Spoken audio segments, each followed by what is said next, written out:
You are 12 years old, barefoot in the dirt outside your family's shack in the late Ming Dynasty. The year of 1570. The air is heavy with dust, the acrid smell of smoke from a neighbor's cook fire, and the sour temps of the pig pen nearby. Your childhood, if it can even be called that, been spent in the narrow margins of survival scraps of rice, hand-me-down rags, and the rough calluses of work far too heavy for your small hands. You know hunger better than laughter. And then the carriage comes. It rolls up out of the horizon like a storm cloud, black lacquered wood gleaming beneath the sun. Gold fittings catching the light, horses snorting with a snarl of foam at their mouths. You've either seen anything like it except in the half-whispered stories told by traders who sometimes passed your village. You stand frozen, dirt crumbling between your toes, while your mother's hand's still in the wash basin. The carriage halts before your hut. The horses stomp. The door opens. A man steps down. Silk robes, a sheen like liquid night. His face is carved from stone. Eyes like a butcher, surveying the pigs at market. His gaze falls on you, and something in your stomach turns to ash. He doesn't greet your father, doesn't bow, doesn't even pretend at courtesy. He points at you, and then he inspects. Your teeth pried open with a calloused hand, your feet rough and unbound, frowning at their size. Your arms, your skin. You are not a person. You are livestock. A sack of silver lands at your father's feet with a dull thud. His hands tremble as he reaches for it. It doesn't meet your eyes. Your mother cries out, clutching your arm, but another hand iron, unyielding, tears you away. You're shoved toward the carriage. The silver clinks. A trade is made. Just like that, you are gone. Your mother's sobs fade behind you, smudged by tears and dust. You are 12 years old, barely old enough to braid your own hair, and now you are cargo-bound for the Forbidden City. The air inside the carriage reeks of sweat, horse dung, and old lacquer. Your stomach twists, not only from hunger but from the rumors that have crawled into your ears like worms. Girls who go to the palace do not return. The ride ends at a towering red gate that rises like the mouth of hell. Eunuchs with shaved heads and sharp eyes herd you out. Their gazes are colder than the iron tips of their staffs. You are stripped naked, trembling in the open air, while strange hands prod your skin, measure your limbs, pinch your cheeks. Another girl beside you is dismissed for her crooked nose. Another is kept because her feet are small enough to be bound into grotesque lotus shapes. Barely. And then the real torment begins. They bind your feet, cloth, and would crush bone until you scream. Your body shakes with fever as the toes fold in on themselves, crushed into an unnatural curve. This is beauty, they say. This is what will make you worthy of hobbling prettily before the emperor. The pain is a pyre, weeks of fire licking up your legs until you no longer recognize your own body. But you survive, because what choice do you have? The harem swallows you whole. It is a labyrinth of silk walls, whispered threats, and the cloying perfume of rivals. Older concubines glare at you with the sharpness of knives. Their smiles are poison, their laughter a trap. They are not sisters, not mentors. They are rivals who would drown you in silk if it meant one more night in the empress bed. Your first job is simple. Pour tea. Senior consort sits before you, face powdered pale, eyes flashing with contempt. You lift the teapot carefully, hands shaking, but not fast enough. The porcelain cup fills a heartbeat too slow, and her hand cracks across your cheek. The sting burns, but tears would be weakness. You swallow them back like bile. The rules are already clear. Obey, charm, survive. Slip once, and you do not just lose status, you lose your life. Rumors slither through the air like smoke. A girl spilled wine on a nobleman last month. She vanished. Some whisper she is buried under the palace tiles, her body cemented into the very floors she once scrubbed. You are learning quickly. This palace is no home. It is a battlefield, and you are armed with nothing but your face. The months stretch like years. By the time you turn 13, you are no longer the girl who once played barefoot in the dust outside a village hut. The Forbidden City has stripped you raw and rebuilt you into something else. Ghosts draped in silk, a shadow moving through gilded corridors. Every morning begins before the roosters crow. You are shaken awake by older concubines, ordered to fetch water, scrub floors, polish lacquer screens until your back burns and your knees split. Stones are cold, harder than your bound feet can bear. Each step is agony, as if knives pierce your bones. Beauty means pain, and pain means you are alive. The hierarchy of the harem is a ladder slick with blood and perfume. At the top, the empress herself, distant, untouchable, feared like a goddess. Below her, the senior consorts, each with her retinue of maids, guards, and influence. And at the very bottom, you, the newest of the discarded. A servant to the women who themselves are prisoners gilded in gold. When you pour tea, you bow until your forehead brushes the mat. Pour too slow, and bamboo rods crack across your knuckles. Spill a drop, and you are locked in a dark closet without food, the air stinking of mold and rot. Hunger gnaws at you until your ribs show, until the taste of rice becomes a dream. But worse than hunger are the whispers. A jade hairpin glimmers in another girl's hair. She spreads a rumor that you stole a noble woman's comb. You did not, but truth is irrelevant here. The whisper is enough. Punishment falls swiftly, scrubbing latrines until your hands reek of filth.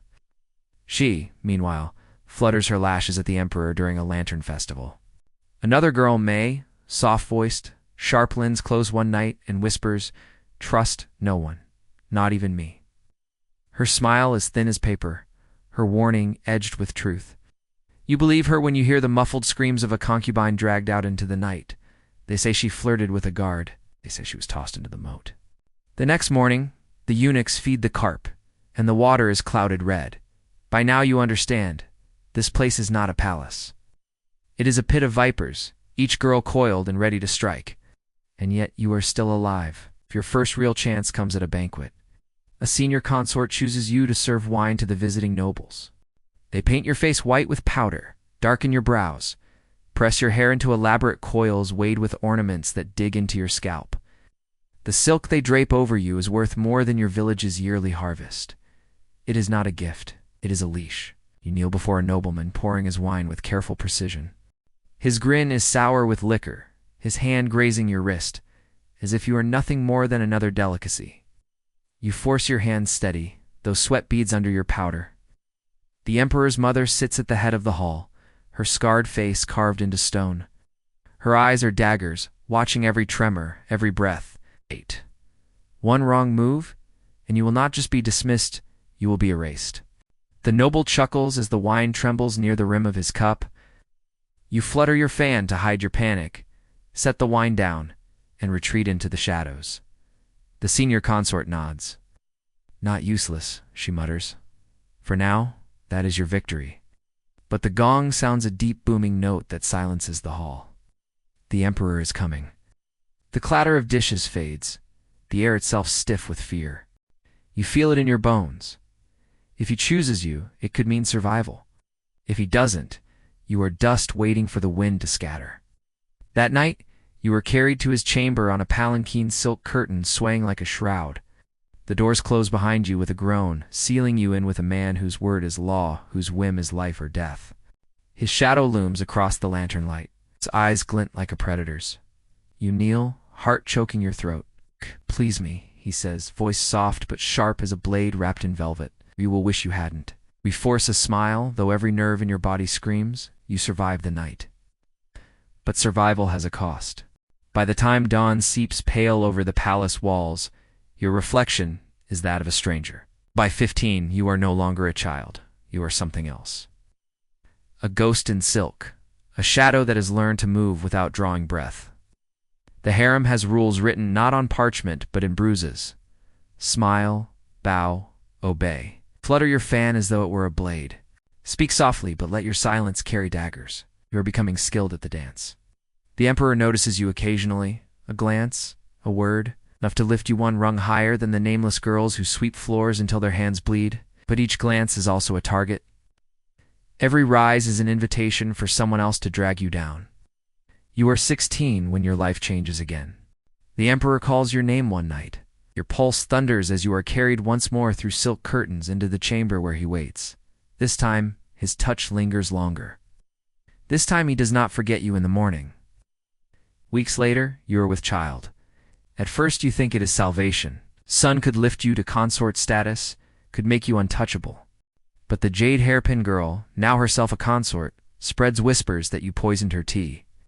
You are dragged before the emperor's mother, her cold gaze pinning you to the floor like a butterfly to a board. Prove your loyalty, she hisses, or join the ghosts under the palace. A eunuch's whip hangs ready, the air thick with silence. You bow low, voice steady, and swear innocence. The gods smile on you. Your loyal maid steps forward, vouching that she saw you pour the tea clean. For now, you are spared. But you know now how fragile your life is. You are one rumor away from the noose. When your son is born, the palace buzzes like a hive disturbed. A boy? A potential heir. Power trembles in the balance, but so does your fear. You cradle him in secret, whispering promises you cannot keep, while rumors creep through the corridors. Poison slipped into cradles, infants smothered beneath silk. Sleep becomes a stranger. Every creak of the floorboards could be a dagger for the tiny chest that rises and falls beside you. The emperor summons you again. You flutter your fan, voice soft as moonlight, and he smiles. You are named a low-ranking consort. Congratulations, you have climbed one rung in hell, but every rung makes you more enemies. By 16, you have been remade by the Forbidden City. Your bones ache from the bindings, your hands tremble when no one is looking, but your smile is flawless. You know how to bow without bending too low, how to flatter without seeming desperate, how to vanish when the wrong eyes linger too long. You are not a girl anymore. You are a blade, sharp and silent, forged in fear. Your son becomes both shield and target. His small cries echo through the silken halls, a reminder to everyone that you carry what they crave most, a potential heir. Each time you cradle him, warmth blossoms in your chest. Each time, fear coils tighter, for in the harem, love is weakness, and weakness invites knives. The jade hairpin consort, your old rival, does not rest. Her rumors are serpents, slithering into ears, eager for scandal. She bribes eunuchs, flatters nobles, paints herself as loyal, and you as treacherous. One night, whispers reach you. She has bribed a eunuch to accuse you of plotting treason. Treason means death, not just yours, but your son's. Your hands do not shake when you act. You slip a gold hairpin to a loyal maid, instructing her to watch and listen. Days later, the trap snaps shut. Eunuch bursts into your chambers, accusing you of poisoning the emperor's food. But before the emperor's mother can decree punishment, your maid reveals the truth. She produces a letter, stolen from the jade hairpin consort's quarters, detailing the bribe and the plot. The palace roils with whispers. The jade hairpin consort is dragged, screaming through the courtyard. You do not watch, but you hear. Her shrieks cut off into silence, replaced by the thud of a blade. Blood pools like spilled ink. You have survived another strike, but survival tastes bitter, because each victory costs something. Each time you outwit an enemy, 3 more rise in her place. Each time you are spared, the noose only tightens. By 17, you walk the halls like a specter. Eunuchs bow lower than before, but their eyes flicker with calculation. Other consorts glance at you with hunger or hatred. You dream of escape, but there is none. The walls are too high, the guards too many. The only path forward is deeper into the coils of the serpent pit. You hold your son tighter. He giggles when he sees your face, his small hands reaching for your hair. For him, you smile honestly. The only place in this palace where your mask slips. But even that is stolen. A plague seeps into the Forbidden City. Whispers hiss through the silk curtains. Fever, coughing, blood, entire households silent overnight. The emperor grows sickly, rice grows scarce. Tension thickens the air. One evening, you overhear eunuchs murmuring about a purge. It's too many concubines, not enough food. The last time they say hundreds of women were starved, their bones buried in unmarked pits. You clutch your son close. His breath is warm against your collarbone. You whisper prayers you no longer believe in. By 18, you have learned that survival is your crown, but it is a crown forged in blood, and it grows heavier each year. 4 more years carve themselves into your flesh. At 22, your son is a toddling boy, quick of foot despite the palace floors designed to trip and bruise. His laughter is the only music you hear that does not reek of malice. Yet even he is not safe. The emperor dotes on him occasionally, lifting him in his arms. But this only paints the boy as a rival to others who would rather see him silenced before he can grow. The air in the palace is thick with fear. Emperor's cough worsens, his body weakening. Courtiers murmur of succession, of which child, which consort, will tilt the dynasty's balance. Each whisper is a dagger aimed at your son's chest. And then the viper strikes. A rival consort, one known for her pearl earrings and venomous smile, steps forward with an accusation. She claims you have cursed the emperor's health with witchcraft. The word alone is enough to seal your fate. You are dragged into the stone courtyard at night, moonlight slicing across the executioner's blade. Your bound feet throb with each step, pain pulsing like a second heartbeat. They force you to your knees. Your son's screams echo faintly from the nursery. The emperor's mother stands above you, her face pale and sharp as carved jade. Confess, she says, her voice cold as a winter wind, or your boy joins you in the dirt. Your throat is dry, your heart pounds, yet you do not confess. You spit out your denial, voice steady, though fear rattles your ribs. The blade hovers, the air cold against your neck. And then salvation. Your maid bursts into the courtyard, clutching a letter. She has stolen proof that the pearl-earring consort bribed a eunuch to plant cursed herbs in your quarters. The emperor's mother studies it, eyes narrowed. The executioner lowers the blade. But not on you. The rival consort screams as she is seized, dragged forward, forced down. Her cries echo through the night before the blade silences them forever. Blood spatters across the stones. You are spared. But you know your son will never be safe here. That very night, you smuggle him to a distant cousin beyond the palace walls. It is a risk that could cost you everything, but his survival matters more than your own. You kiss his forehead, breathe in the scent of him, and let him go. Your chest feels hollow when the door closes. Time grinds you down. By 25, your body is breaking. The foot bindings have left your bones twisted and infected. Your lungs burn with each breath, scarred by the plague that still festers through the city. The emperor no longer calls for you. His favor drifts to younger, prettier faces. But you have left a mark. Your son is alive, hidden, perhaps free. You've trained younger girls, teaching them the unspoken rules, where to stand, when to bow, how to survive the knives hidden behind fans. You tell them with eyes that no longer hold fear. Charm is your weapon. Silence is your shield. Never forget, this palace feeds on your mistakes. They listen, though. Some will not live long enough to remember. You lie on a threadbare mat, fever eating you alive. The silk walls whisper as always, knives sharpening in the shadows. You are no longer the emperor's favorite. You are no longer even remembered. But you know this. You were never just a concubine. You were a survivor. A spark in a dynasty's flame. Shadow that outwitted death until it finally came knocking. Your last breath leaves you with a whisper, a prayer, a curse, you cannot tell which. But your son is out there. He carries your fight forward. The palace roars on, blind to the mark you left. But history remembers ghosts. You have become one.